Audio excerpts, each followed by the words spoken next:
ጤና ይስጥልን አድማጮች፣ ዛሬም የመካከለኛው ጦርነት በተለይ በዓለም ነዳጅ አቅርቦት ላይ ሊያመጣው የሚችለውን መሰረታዊ ችግር በትንታኔ ዘንላችኋል።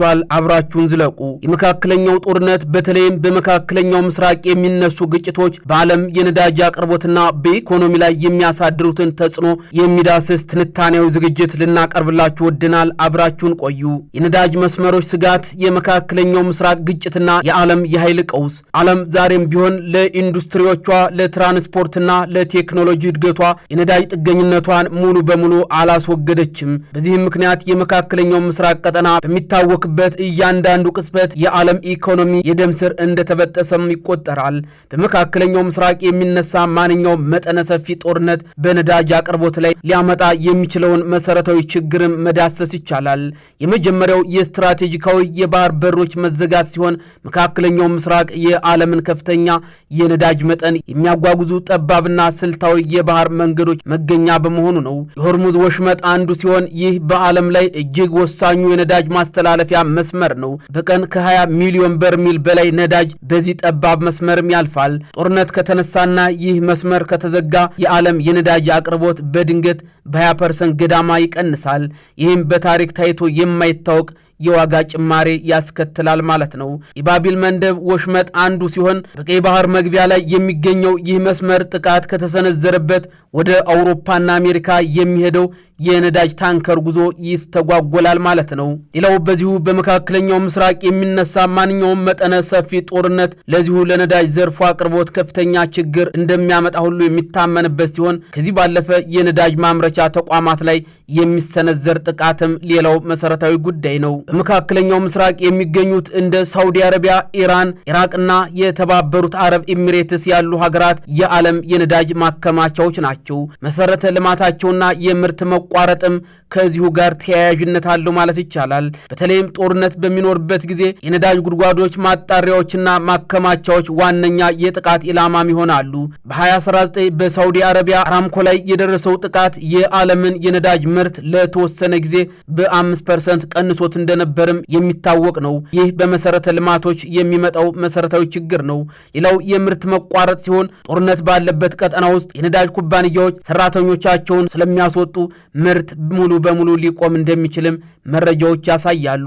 የዋጋ ንረትና የኢኮኖሚ ቀውስ ሌላው ሲሆን የነዳጅ አቅርቦት መቀነስ በቀጥታ ወደ ዋጋ ጭማሪ ያመራል። ይህ ደግሞ እንደ ሰንሰለት ተያያዥ የሆኑ ችግሮችንም ይፈጥራል።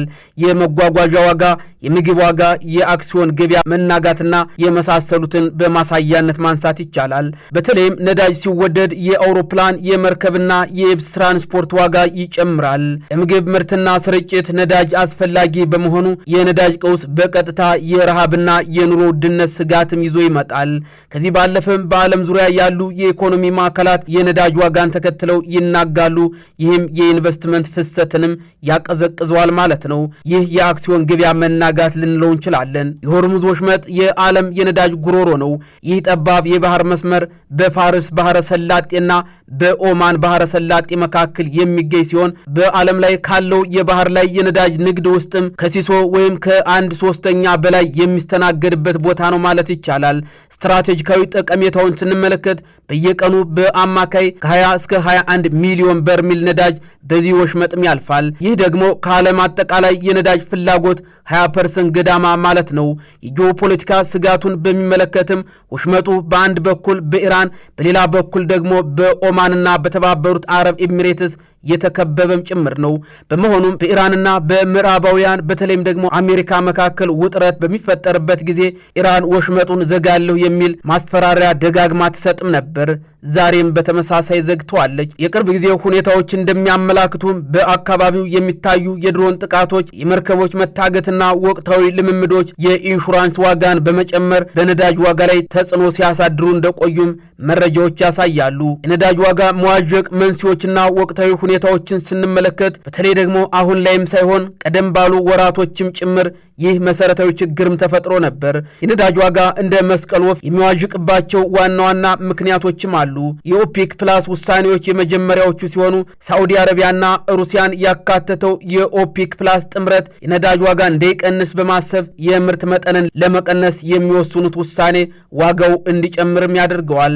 ከዚህ ባለፈም የጂኦፖለቲካ ግጭቶች ሲሆኑ የሩሲያና ዩክሬን ጦርነት ሩሲያ ከዓለም ቀዳሚ ነዳጅ አምራቾች አንዷ በመሆኗ በእሷ ላይ የተጣለው ማዕቀብ አቅርቦቱን አሳጥቶታል። ሌላው የመካከለኛው ምስራቅ ውጥረት ሲሆን በእስራኤልና በአካባቢው ኃይሎች መካከል ያለው ግጭት ወደ ነዳጅ አምራች ሀገራት ይሰፋል የሚለው ስጋትም በገበያው ላይ ከፍተኛ መዋዠቅን ፈጥሮ ቆይቷል።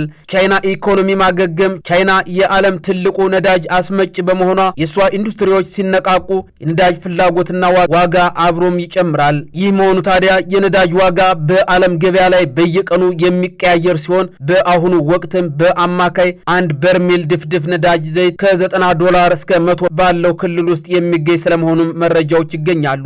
ይሁን እንጂ ማንኛውም በመካከለኛው ምስራቅ የሚነሳ ግጭት ይህንን ዋጋ በአንድ ጀንበር $100 በላይ ሊሰቅለው እንደሚችልም ሲነገር ቆይቷል። በመሆኑም ይህ የነዳጅ ዋጋ መጨመር ለመካከለኛው ምስራቅ ብቻም ሳይሆን ጦሱ ለኢትዮጵያም ጭምር የሚያሰጋት መሰረታዊ ሁነት ነው። በኢትዮጵያ ነባራዊ ሁኔታ የነዳጅ ዋጋ መዋዠቅ በቀጥታ ከእያንዳንዱ ዜጋ የዕለት ተዕለት ኑሮ ጋር የተቆራኘ ሆኖ ቀጥሏል። ኢትዮጵያ ነዳጅን ከውጭ በከፍተኛ የውጭ ምንዛሬ የምታስገባ ሀገር በመሆኗ በዓለም ገበያ ላይ የሚታየው ጭማሪም በሀገር ውስጥ ኢኮኖሚ ላይ ሰንሰለታማ ተጽዕኖም ይፈጥራል ማለት ነው።